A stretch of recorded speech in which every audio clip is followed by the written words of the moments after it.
Hi everyone, good evening. Thank you for joining us today. I'm Shruti here with you on behalf of the PGC. We have some great panelists with us today and I hope you get the best out of the session. But before we get started and I introduce our dear panelists, I would like to acknowledge the Aboriginal nations as the first peoples of Australia and thank them for their custodianship of this land. I pay my respect to elders both past and present. I acknowledge the sovereignty that was never ceded. In particular, I would like to acknowledge the Badigal people of the Eora Nation who are the traditional custodians of the land on which the UNSW campus was built. I would also like to extend my respects to Aboriginal and Torres Strait Islanders who are present with us today. So without any more delay, let's get started. We have our industry partners, Natasha and Aaron. Natasha is a lawyer, business director, and also now jumping headfirst into the world of technology of becoming a software developer. She sits as a president of the Alumni Council for the University of Sydney, guiding alumni strategy for over 350,000 people globally. She graduated from the University of Sydney and Australian National University, and then became interested in business and brought a training and educational company, Frank, for which she is now the director. And Frank has over 100,000 people, if I'm not wrong, and it has a mission to prepare present and emerging generations for the future. Enterprise clients include those in the tertiary and government as well as private sectors. And to be very frank and honest, lucky for me, I was also part of the interchange competition, which was hosted by Natasha last year. So welcome, Natasha. Thank you for being here with us today. Thank you for having me. Looking forward to a good discussion. Yeah, definitely. But moving a little forward, next we have Aaron, who is the CEO of JA Australia, a non-profit organization dedicated towards preparing young people for employment and entrepreneurship. JA Australia program reaches over 2,500 young people every year online and in person. And it's dedicated to have entrepreneurship education available for every student in Australia. Aaron is also one of the partners with UTS, where he presents expert presentation skills and also coaches students to have elevator pitch and win hackathons, as well as he is an academic presenter and how to be TEDx speakers as well. And again, I was with Aaron as well during interchange, and also Aaron has helped me a lot with how I can curate to be a better speaker. So thank you, Aaron, and welcome to you as well for joining with us today. It is a pleasure to be here. Thank you so much for the warm welcome. Yeah, no worries. Last but not the least, we have our two beautiful student panelists, Vinti and Saurabh. Vinti is a graduate from Master of Commerce from UNSW Business School. She's been volunteering in both paid and unpaid roles, which works towards student community, which has led her to be one of the nominees for NSW International Student of the Year Award for the year 2020, where 11 students from UNSW were handpicked out of the 60,000 lot that we are. But yeah, it's an incredible achievement that she's had. And to add on, she's a winner of 3 hackathons, and she's currently working with Outcome.life. And also she is one of the board members at the Postgraduate Council. And to add even more, she runs a blog called Hi Vinti on LinkedIn, which basically focuses to empower, support, and mentor the student community, basically most international students specifically. So welcome, Vinti. Thank you so much for joining us today. Thank you for having me. You make me look very, very good. So, You are. So glad to see you. And last, we do have Saurabh, who is working in a rapidly growing startup in Sydney as a senior product executive. He leads the sales and marketing team. Currently, he's pursuing Masters of International Business from UNSW. He's also an awardee of the Future of Change Scholarship, and he's currently working as a counselor in PGC and also as one of the postgraduate representatives on the academic board and few other subcommittees where he's very, very focused on making student community better at UNSW. To say in just one line, I think he envisions to create and transform effectively to relevant stakeholders with UNSW, how to make UNSW community well for all its students. So welcome, Saurabh. Thank you for joining us today. Thank you so much, Shruti, and I look forward to this discussion, which is going to be very insightful. I'm quite sure about that. Yeah, absolutely. So without any delay, I think we can get started, and I would like to welcome all the joinees who are with us live today. And if you have any questions, please feel free to drop it down on the comment section, and I will read it for our dear panelists towards the end. So let's get started with our first discussion topic. One thing that, including me, students are worried about is what does the future job market look like, and how can students be ready for the same? I think, Natasha, how about you answer that first for us? I'll take a crack at it, but I don't know if it's going to be a hopeful answer. I think the answer is no one knows, right? So if you go and research this term, future of work, there's so many experts, there's so many theories, there's so many trends. We're all making educated guesses at what it could be.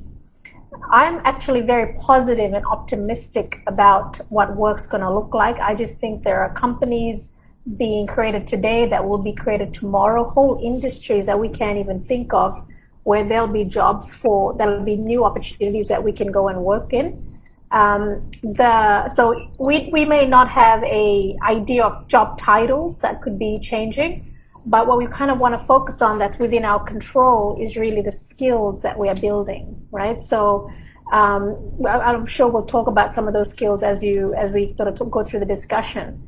And so one, it's focusing on those skills, and two, it's building your experience. So the thing about, and I'm hoping you've heard of this before, this idea of having a career portfolio where you have a set of different experiences and you extract skills from each of them.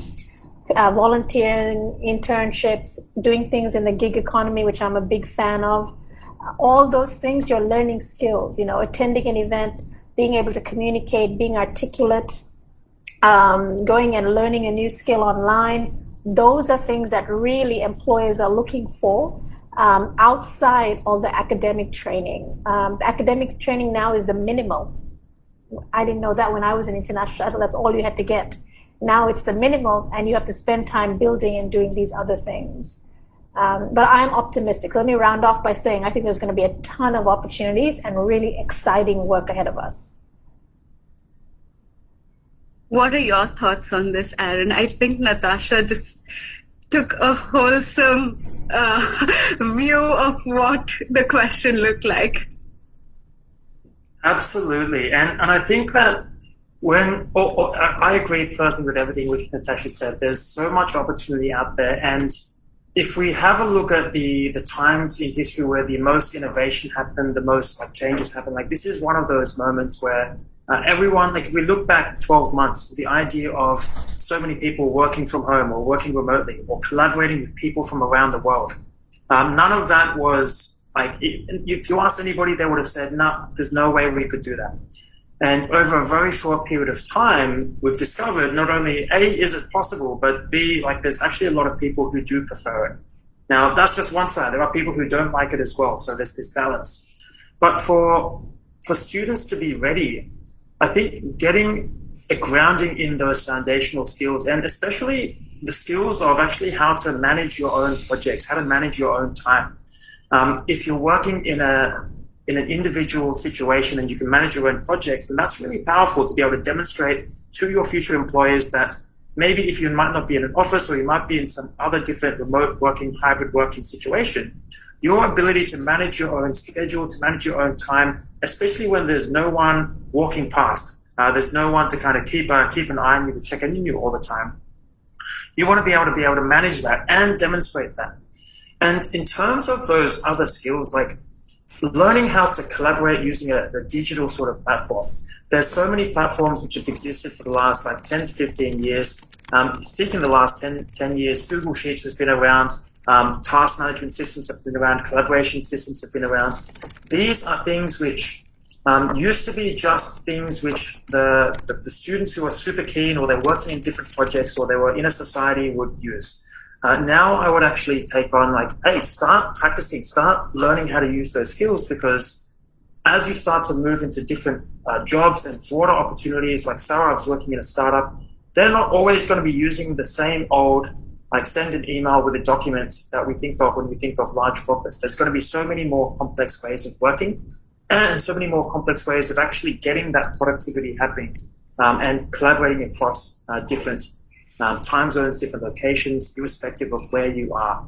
So I would say start getting connected, and absolutely those opportunities are there, and start building those skills broadly so that you can build that depth as an individual. That's great, Aaron. I think you even included how we are in the post-COVID era as well. But I'd really like to know what Vinti thinks of this, because she recently graduated as well. Certainly. She's a fresh graduate, so I want to know what your thoughts are. Absolutely. So in my opinion, in the future job market, people will curate their own careers rather than fitting into predetermined roles and job descriptions. I also feel that analyzing data will become a basic necessity and not a skill set that only a few will possess. On top of that, automation, more and more efficiency. Things have to become more and more efficient. And so automating your repetitive tasks will be something that everyone will be doing at some point because of the increasing competition, the fast pace. These will become basic and no more a niche field. And lastly, I would say mindset will be a very, very desirable trait in the future. Thank you so much, Vinti. Thanks for that.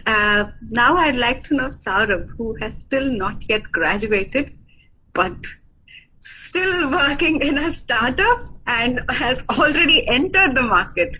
What are your thoughts, Saurabh? I think I will agree with most of the speakers here. First thing is that there is a change that has taken place in the last 1 year, and that is a dramatic change which has taken place. This is not the first time that change has taken place. There was an era in the 1980s, which then changed into the computer era in the early 2000s. And then we saw changes happening very rapidly in the era of technology. But now what COVID-19 actually did is it just expedited that change process. So what I feel and what I agree with whatever the other panelists have also spoken is that we need to develop the interpersonal skills, which are the key soft skills. And I think, Shruti, as you are already knowing, both of us, we are pushing this also on the academic board of UNSW so that the courses are also aligned towards the future of work, where the final exams are not given a weightage of 60%, 70% in this era, when rote learning and rote skills are not required. You require skills like team building skills, you require communication skills, leadership skills, and you will only develop that with proper team projects. So that is something which we need to look at. We need to take part in different kinds of activities, which Natasha is part of. One is the Interchange. UNSW Heroes program is a great opportunity for you to actually apply those ideas. So I think that these are the things and these are the skills, certain soft skills and the technical skills like AI, blockchain, you have cloud computing, which will be the future. But again, as Natasha started off with, that future of work is something which is a very vague term. We don't really specifically know what it will look like, but we can definitely try to indulge ourselves in learning certain skills, which will take us to a certain direction on the basis of certain theories which speak how the future of work might look like. Thank you, Saurabh. Thanks for that. I think one thing that I could take away from all of this was that y'all started talking about COVID and how the transition has impacted the future. So that raises another question for me. How do you think, like, I know Natasha is working for Interchange, and Aaron, you've been working a lot with many students in UTS, UNSW, and so many more. So how do you think students have to cope up with the impact of COVID-19, and how can they adapt themselves, if that's how I should put it, adapt themselves in developing these skills that all of you were mentioning? So Aaron, if you want to take first, then probably you can go ahead. Thank you. So one of the things is we talk about this impact of COVID. Now, all of that is look, it's very real, right? Like if we have a look, there's a whole bunch of things which are out there in the world. We can see that we can't travel. We can see that there's restrictions on how we work, how we live, how we go out, how we study. All of those things are impacted. And there's a level of taking on, okay, am I going to be at the effect of that? Am I going to be impacted or affected by it? This is how the world is. Now, what I would suggest for students is to go, okay, that may be true, right? I'm not saying it's false either, but what if we start looking at what are the opportunities of COVID, or what are the different things that I can get out of this? What are the ways that I can skill myself up? And one of the things which I would give people to kind of look at, okay, how do we deal with this impact, is first of all, start looking at what actions can I take? Because when we start to notice, and this is something which I've dealt with as well, when we start to sit and think, oh, life is terrible, I can't do this, I can't do this, I can't do this, or what if I could do that, what if I could do that, it's the same thing. All I've done is spend time inside my own head thinking. Nothing's actually been achieved. So what I would encourage students to do is, okay, where can you go take action? Because that first action doesn't have to be complex, doesn't have to be complicated, doesn't have to be particularly the one big action that's going to change the world or change your career. But each action lets you discover something. Each action lets you take that next step, connects you to more people. So what you suggested is perfect, like signing up for, there are programs still running. UNSW has the UNSW Heroes program. The Interchange program is coming up. There's countless other programs which are out there, which a lot of students would want to do if only they search for it and find it. So searching it might be an action. There's all these online resources. And what I would say about online resources and skills development as well is start to have a look at how can you as a student create a system for yourself to do that. It's one thing to go on YouTube and just kind of go through and see where the chain takes you. And I've done that myself as well. It's fun, it's enjoyable, but it's often unclear what the results are. So one thing I would say, a system you can take is for anything that you want to learn, whether you go, hey, I've never done anything to do with product management, which is what Saurabh's doing. I don't even know what that means, you might say. What could I do to create a mini project to go discover it? What things could I do? And in creating that project, you research the project. You look at what resources do I need? What knowledge do I need? What learning do I need? Who do I need to speak to? What actions can I take to turn it into something? And how do I measure the results? Now, everything in life, sometimes it's easy to think, hey, I don't study business, I don't study product or project management. This isn't for me, it sounds too businessy, but it's not. It's really something which everyone can take on. And if you go, hey, if you go to an employer and say, hey, I've wanted to learn product management, I've wanted to learn this particular tech stack or this particular tech skill. Here's what I did. I created a mini project for myself. I researched it, did this, chatted to these people, took these actions, got these results, I struggled a lot, but I also learned this much. that's going to be something which someone's going to be able to take and package. So put everything into projects so that you can actually package it up to offer your future employers. Thank you so much, Aaron. I think the highlight for me was how you have to structure yourself before you proceed.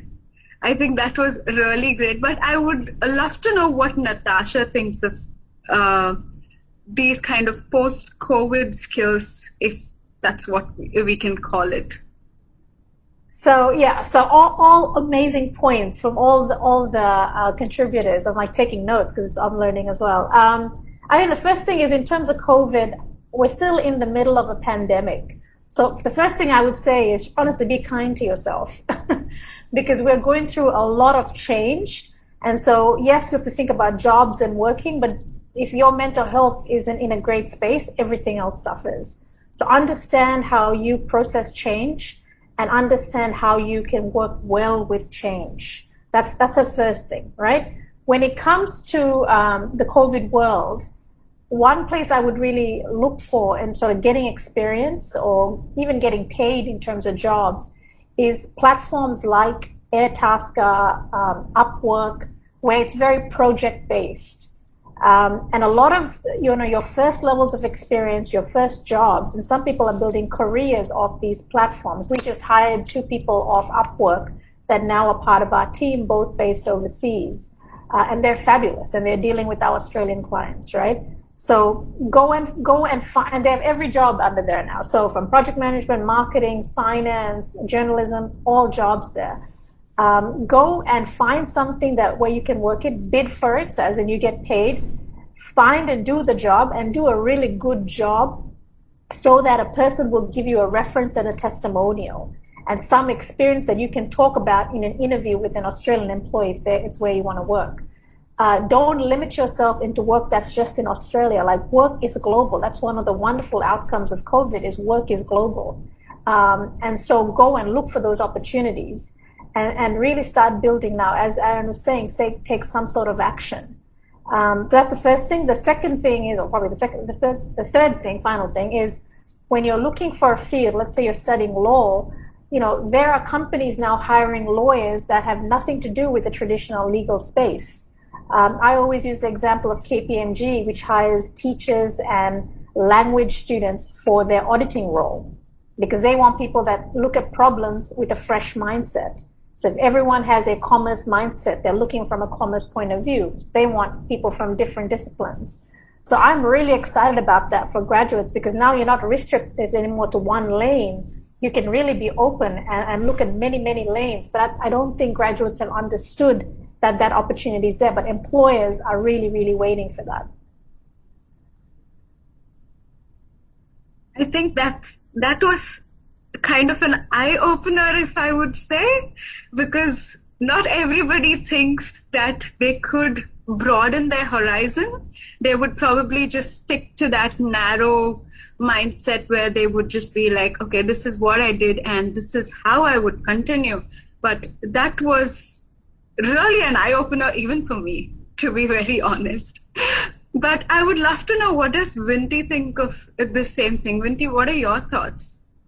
So I do agree with what has already been spoken on this topic. I would agree to the fact that to prepare yourself for the post-COVID world, do not rely on your university alone to teach you all the skills. You have to take initiative. And nowadays, there is so much free knowledge online. You just need to know what you want to learn and just go and just learn it. Watch videos. I watch more YouTube than Netflix because I'm hungry for knowledge, for education, for upskilling. The other thing I would like to mention is be adaptable.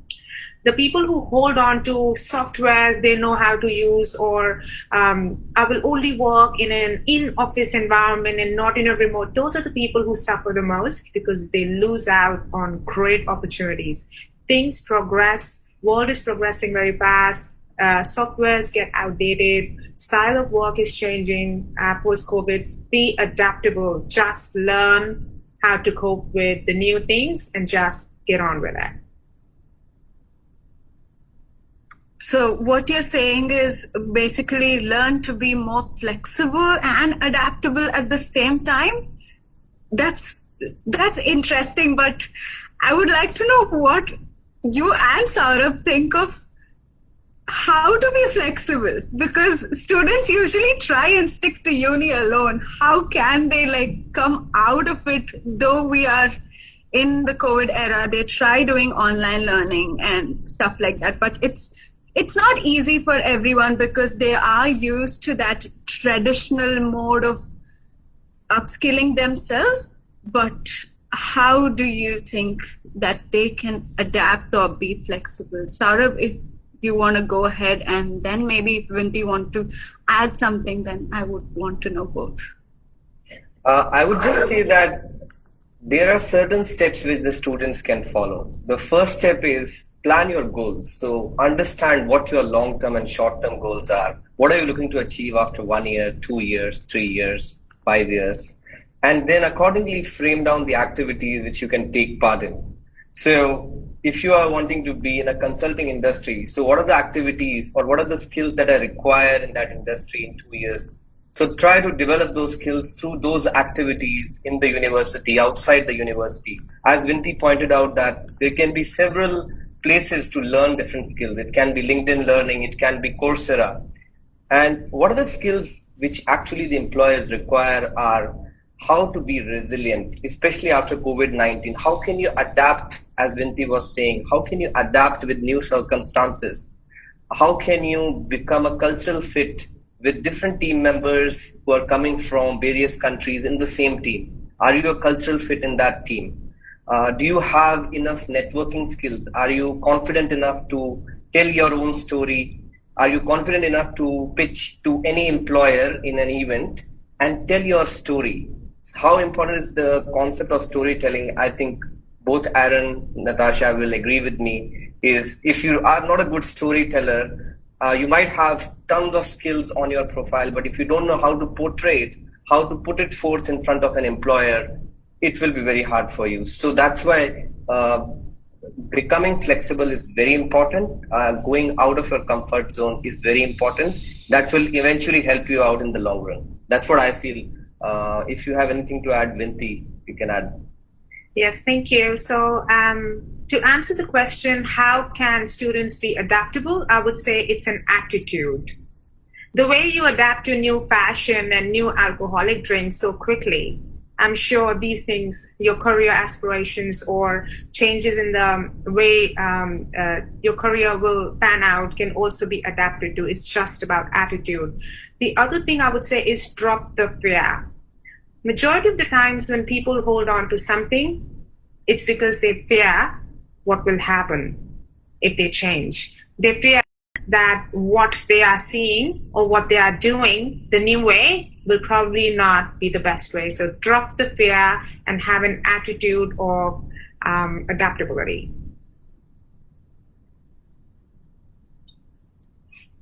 Speaking of adaptability and being more flexible, I think I'm going to direct my next question to Natasha directly.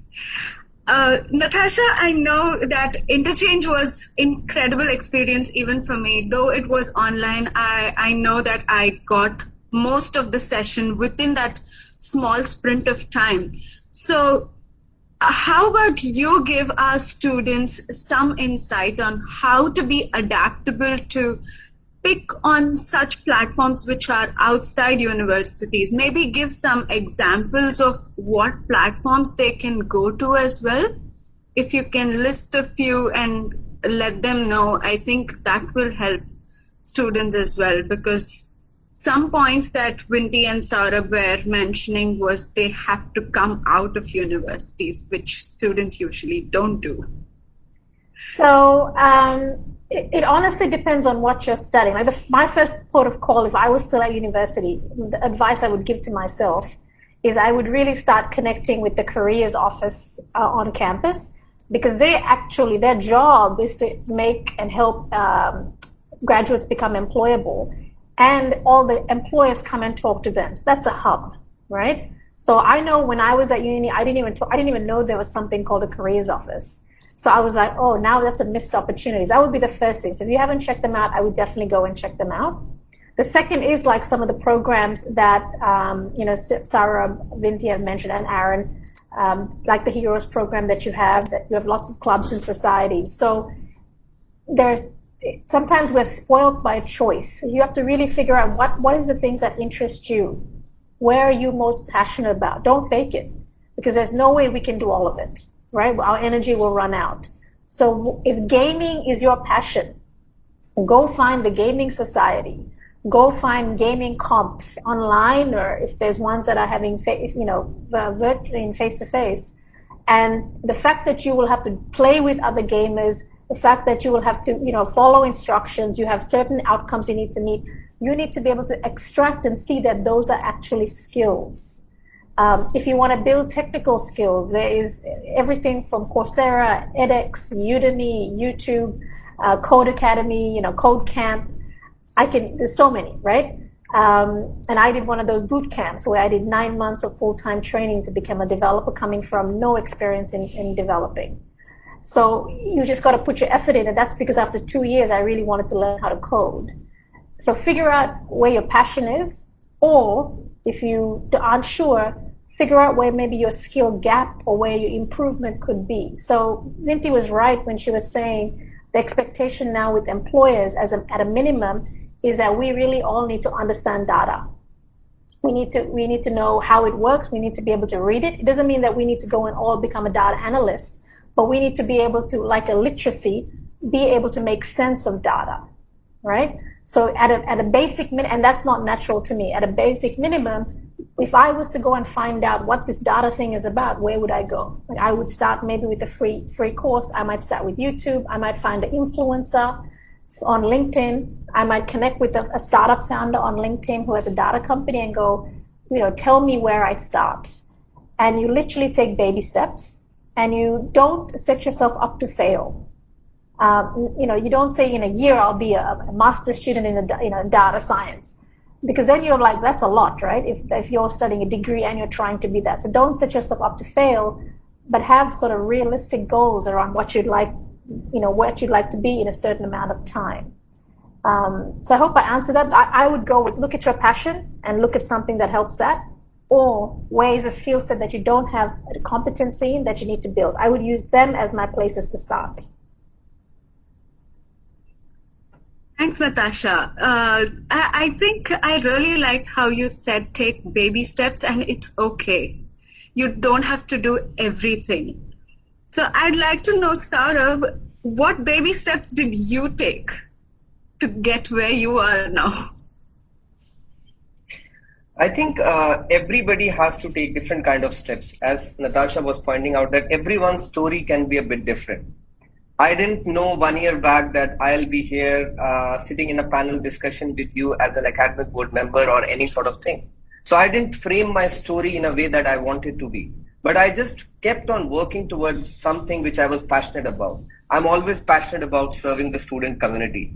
I'm always passionate about working with startups, giving them my best, whatever I can.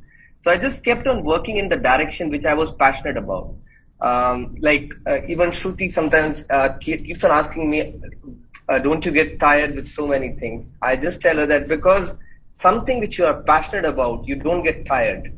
You only get tired and stressed when you are not passionate about something and you enter that line. That is the point where when you start feeling, oh my God, what am I doing here? Why am I doing this job? Then you start questioning yourself and going back to the roots. Why did I start doing this? So I think if you are passionate about something, if you really want to do something and you give your best, you don't need to look for achieving something. You will definitely achieve that. You just need to follow those steps. As Natasha was pointing out, take those steps like take part in some program, take part in any small activity or a volunteering activity you're passionate about. You never know which kind of networking event might fetch you a new connection, who might give you an internship opportunity or job opportunity. But if you go out with this target in that event that I will definitely get one job out of this event, and if I don't get a job, sorry, I'm not going to any other event, because your goal setting is wrong. You are going to that event to get a job. You're not going to that event out of passion. if you're passionate to speak with people, you will go to as many events as you want. And when people will see, oh, this guy is very genuine, this guy is coming to all the events, he's speaking a lot, it means he's passionate about something. Then you will not be something who is pushing yourself to other person. They will definitely get attracted towards you and they want to know about your story. That's what I'll say. Thanks, Saurabh. I think students did get a glimpse of what you've been doing. But I know Aaron trains more than like 1,000 students a year. So how do you think, Aaron, that students should take advantage of this platform? And to add, if I may ask, are they taking enough advantage right now? Or do you feel as a trainer, do you think it's not enough? One of the biggest challenges that I have as a trainer, and Natasha, we've chatted about this before, and like the universities all deal with this, like the people that we, sorry, I dropped my phone there, I was watching the live stream. When we go to these workshops and we go to these programs, we see all of the same students after and after. So I see the same students at Interchange, who I see at an ISEC event, who I see at a UNSW Heroes program. So one of the biggest challenges, and I haven't fully cracked this yet myself, and I think this is going to be where it's one of the big challenges, is like, where do we find and reach out to those people, because they're there. And one of the things is this balance between like how in depth, how much can you up the in-depthness or the depth or the quality of the training, and how do you make it accessible? Now, someone who's dealing with, I'm a student, I've got to pay for my rent, I've got to do all this sort of stuff, cover my expenses, work, or maybe I've got a family I've got to look after, they might not have the same amount of time. So there is an amount of accessibility issue there. So they might not be able to attend a full day program or a full, like couple of weekend programs. So I don't think it's as simple as saying that students should be doing more necessarily, because sometimes the circumstances are there and there's other things to deal with. What I can say is, like, in terms of those baby steps, it does start with having people see, okay, I can take a step. And this is one of the things which I really want to acknowledge, like Saurabh, Shruti, like the Postgraduate Council, like one of the things which you've started doing is you've started putting out these podcasts, you start putting out these different communication, so that it's starting to get out there. Okay, and one of the things that we can do, and I this is something which I take on, is how do we share our message? How do we share that there are things possible, so that other people see that they can do it too? And it's a distinct type of sharing. It's very different to, hey, I'm doing this thing and I'm so great, because that's what, like, I realized a lot of my sharing used to be like, hey, like, I'm doing this, it's fantastic. And there's a place for that, right? It's not saying that's bad either, but where we can start going, hey, I've struggled with this and then I've discovered this. The moment you add in, hey, this is what I've struggled with, then people can start to relate. So I think the more we can start creating spaces to share, for people to share their stories, what they're dealing with, what actions are they taking regardless, what are they discovering, that's a really powerful platform. Because something which I'll share, like in terms of baby steps, so at the end of last year, I started my own public speaking program. And this was something I'd wanted to do for 2 or 3 years. It was always something that I can't do, it's not ready yet, all this sort of stuff. And then COVID came along and it's like, now I can't do it in person, there's all of these excuses. And that really stopped me for 2 or 3 years. So like, I'm clear that I had the skills to do that back then, like back in 2017, 2018. But one of the baby steps for me was going, okay, I'm running this workshop. What if I just invited some people? Okay, cool. Now they've said that they're coming. We had 12 people. Like, how do I actually create it as I go? Now, the very first program we did was like 3-hour workshops across 3 fortnights. Now it's 2 full days with a week gap. So it looks completely different now than it did 6 programs ago. But each of those steps, I really had to give up that I know that it won't work this way. And I had to give up, there is a specific way it should work. I had to really just kind of dive into creating it. So inside of that took something, that was a struggle, but inside of, if I just share how great it is, no one's got to get that experience. So I want everyone who's watching this to just kind of go, hey, like behind every success, there are those struggles, there are those things. And the best thing that you can do, especially if you're kind of like, hey, I'm motivated, I'm passionate, is share those breakdowns, share those moments where things didn't go so well. Because inside of that, you can actually give people the access to, hey, what's possible?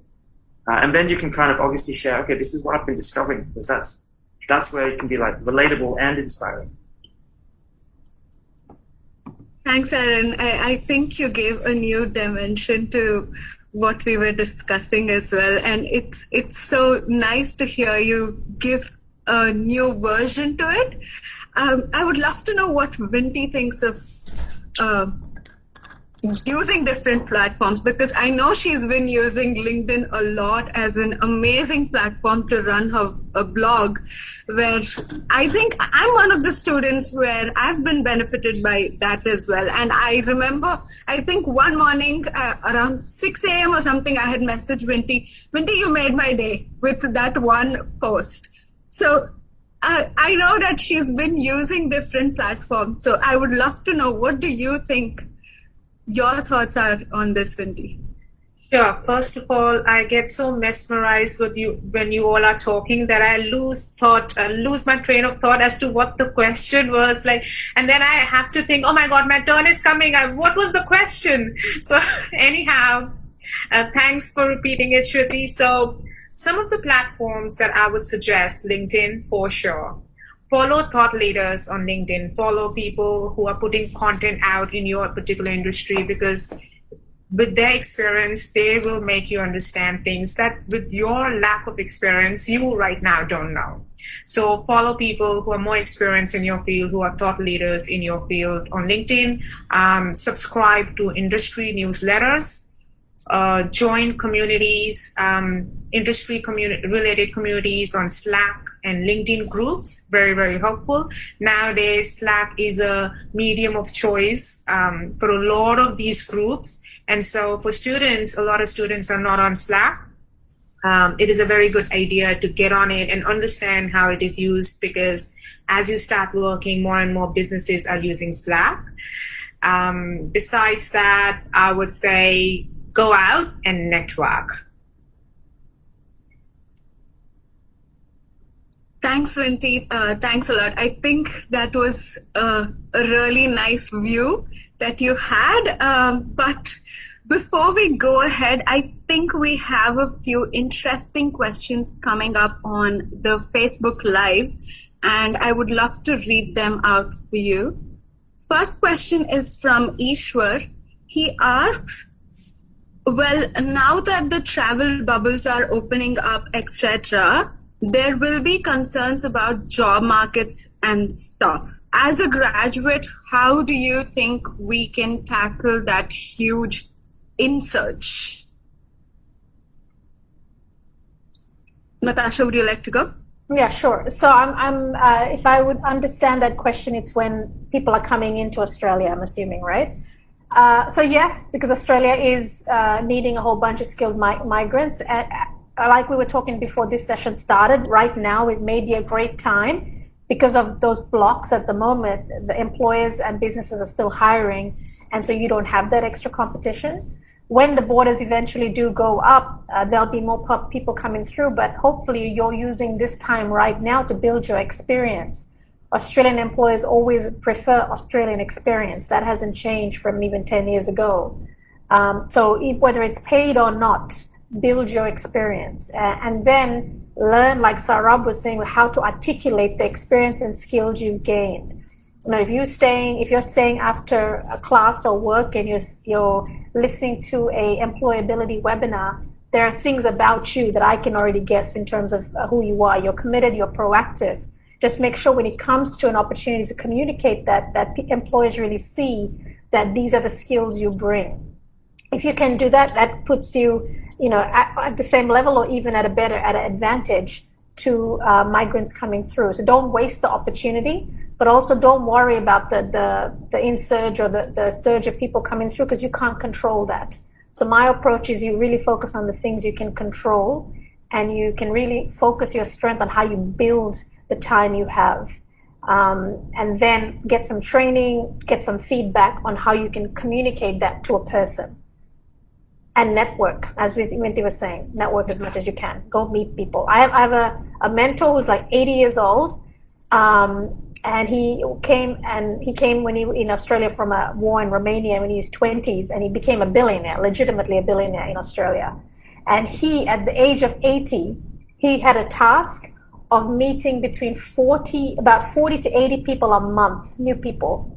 That was part of his job. And he says that's what led him to growing his business. He came here, didn't speak English, started as a cleaner, and became a billionaire.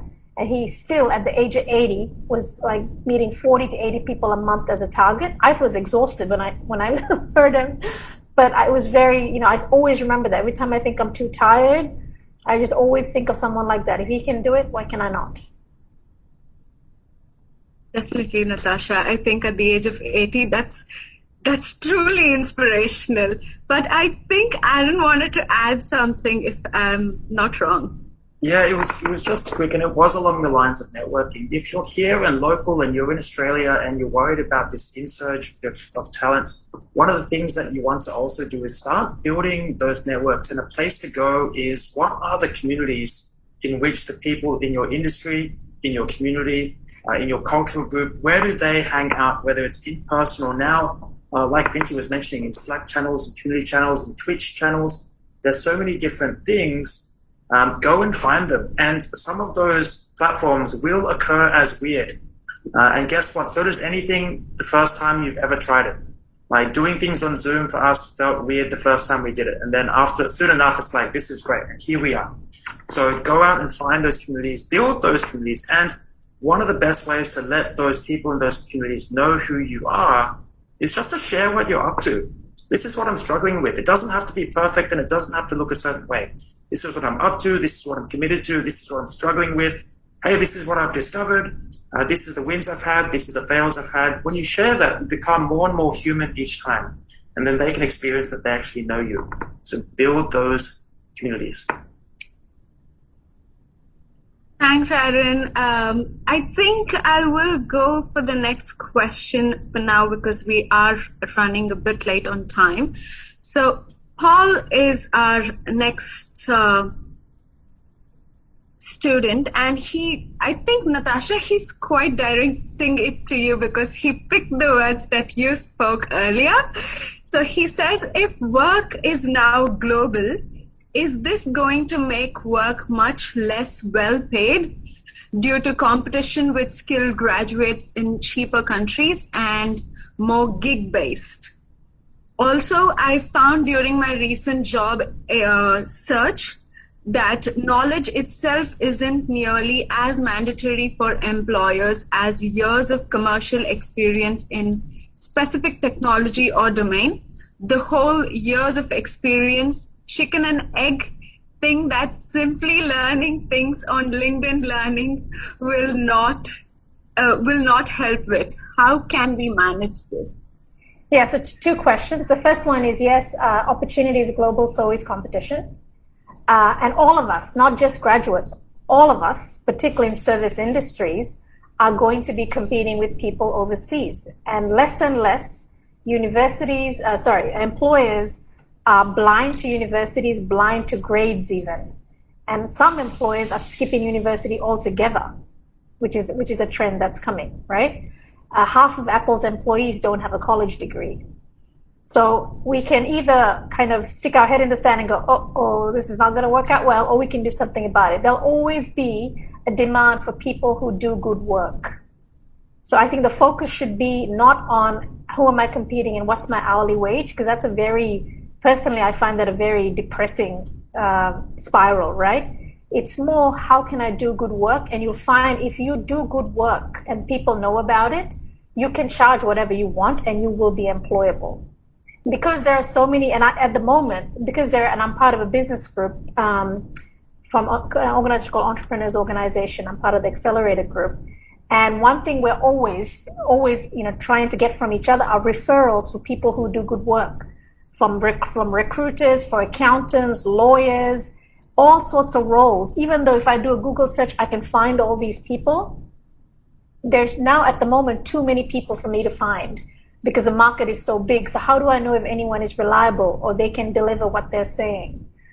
So normally if you've done work, you get referred on, and hopefully once you've done a few years of that, it comes to a point where you move through jobs because people are recommending you because they trust you and they respect you. I think that's what we should aim for versus trying to look at an hourly wage situation. It should give us some motivation to keep learning and growing. But look at seeing how you can be the best in your field, an expert in your field. I think that's just more an empowering way of looking at it, and that's definitely the approach I take. So hopefully that answers your first part of your question, Paul.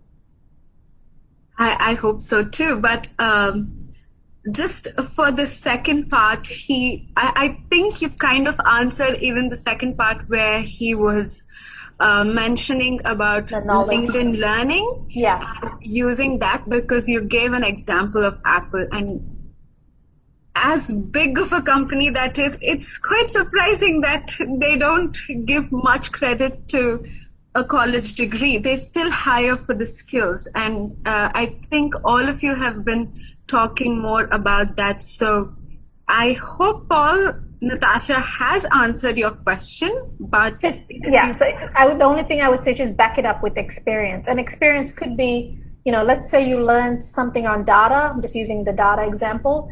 Then go and do a small project where you apply that on Microsoft Excel or using R programming, the programming language. Just show the person hiring you that you can apply the skill versus just a paper certificate or a digital certificate. That's the thing, right? And it can be really a passion, interest, a case study, whatever it is, just showing that you enacted it and be able to talk about the lessons learned.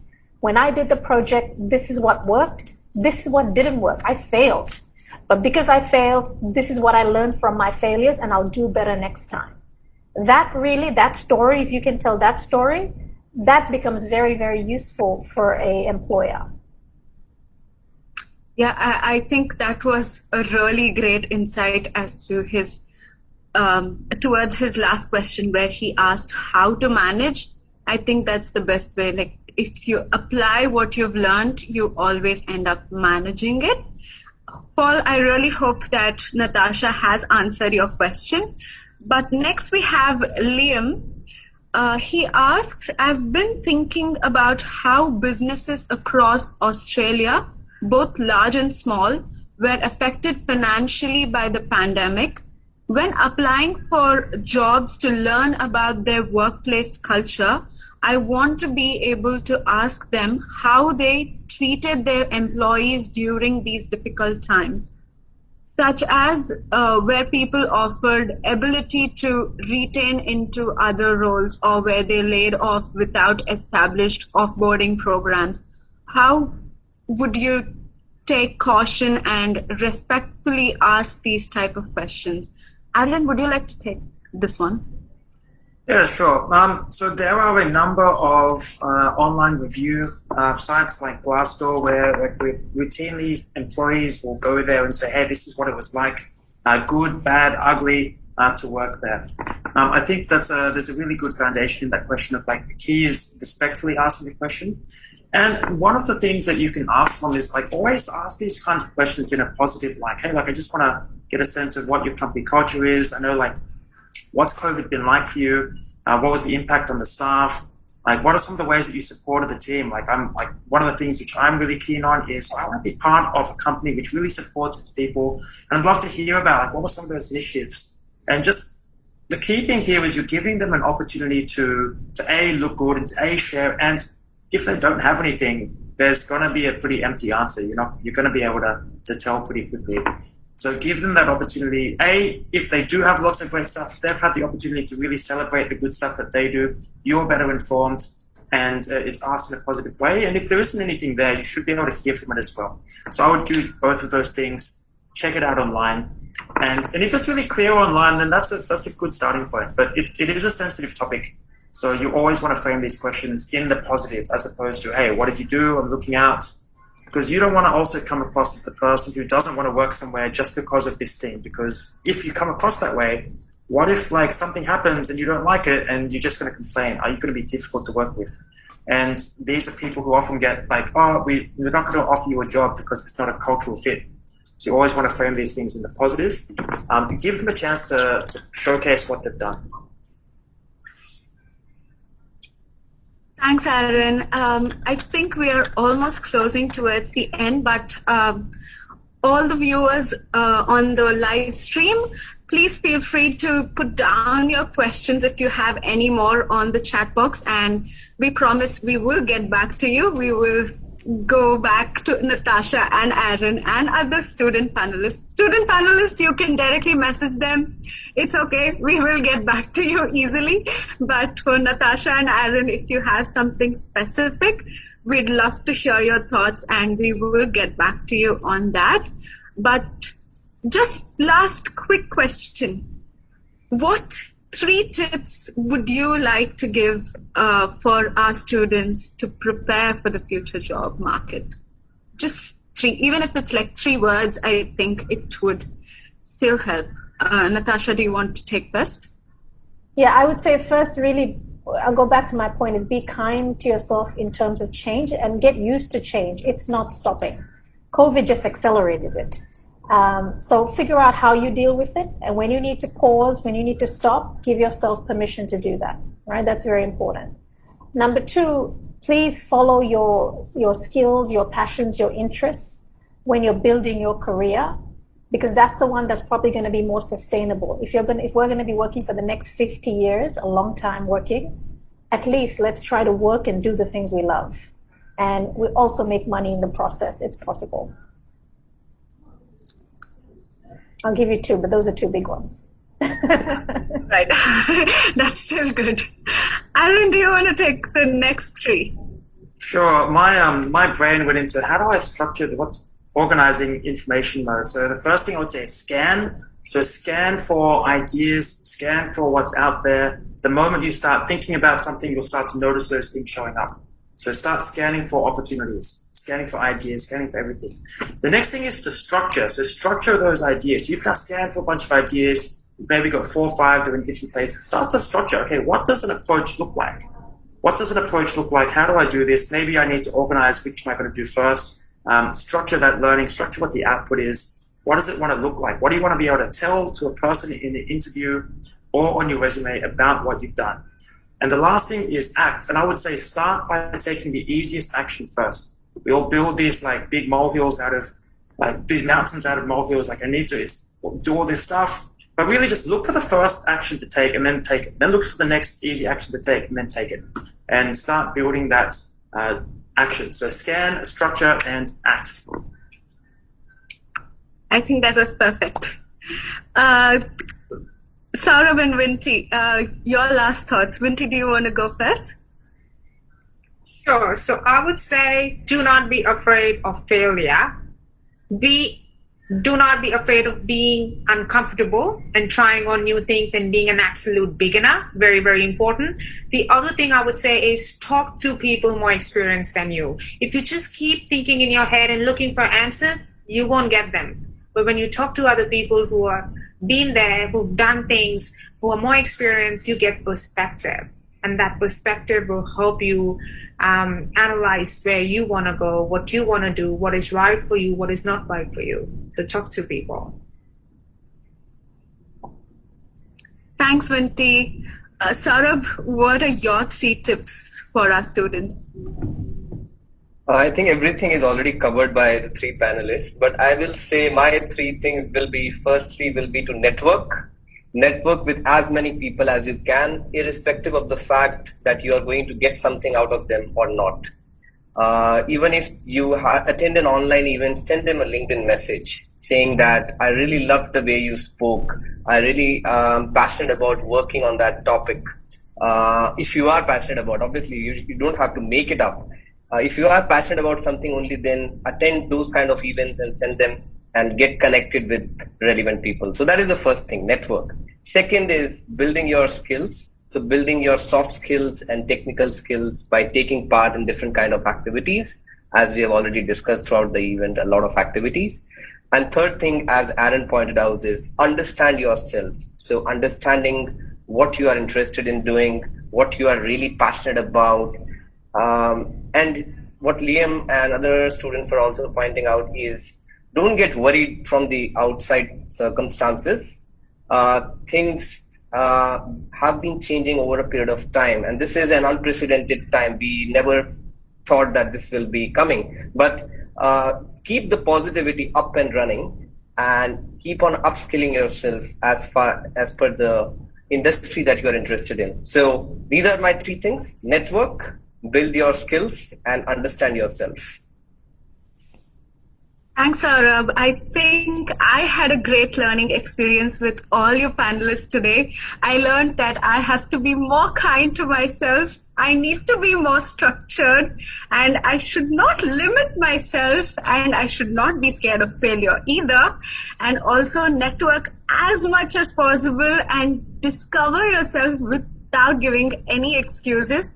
These are my quick takeaways, but I'm very sure that even our students had a really great experience listening to all four of you speak to them about how they can prepare for the future job market. And I really thank all four of you for joining with us today, especially Natasha and Aaron, because you all had a busy schedule and you all still could make it on time for us and also give this 1 hour for us. Thank you so much. And also on behalf of PGC, I would love to thank Vinti and Saurabh as well. Thank you for this. And yeah, thanks a lot. And everyone joining us online, thank you. And please keep up with us on our Facebook page, and we will have much more interesting events like this coming up for you. Thank you. Have a lovely day. Thanks, everyone. Bye.